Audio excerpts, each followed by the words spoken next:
Often you'll have more information on a topic than comfortably fits on one screen.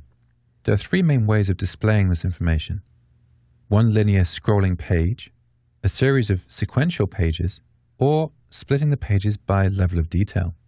The style you use will depend upon the type of information you're trying to get across.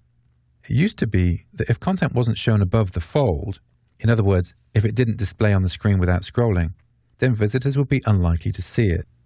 Now though, scroll wheels on mice and easy swiping on touchscreen devices have made it so that almost all visitors to your site are likely to be able to scroll down through content. That means that it's okay to just put your information in one long page if you have good reasons not to split it up.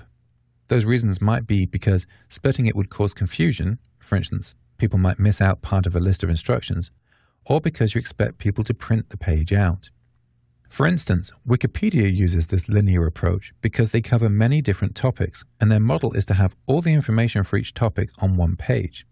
If you do have content that needs to be kept together, remember that users scan rather than reading, and that their concentration lapses as they get further down the page. So make sure you use plenty of subheadings to help visitors scan through the page to the part they need. You might also consider using in-page links to let people quickly jump to the part of the content they're interested in. Oftentimes, though, you can make it easier for your visitors by splitting the content up for them. If the information you have is sequential, say an article or a story, for instance, a photo gallery, or training content that has step-by-step instructions, then a sequential approach makes sense. What you'll need for sequential pages is a descriptive heading on the first page and then headings on subsequent pages that make it clear that they're a continuation of the article, for instance, Step 3 or Continued.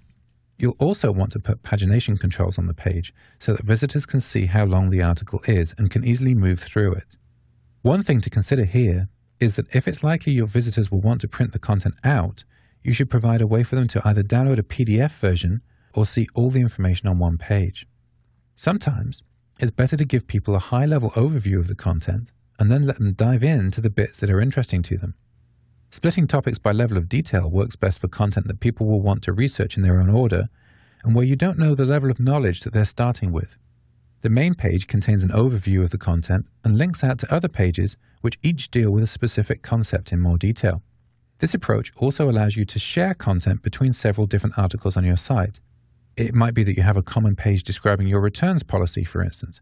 Rather than including that text on every page of the site, splitting by level of detail allows you to link to that returns policy page from many different articles on the site. By thinking about what type of content you have on your site, you can quickly work out which page style to use.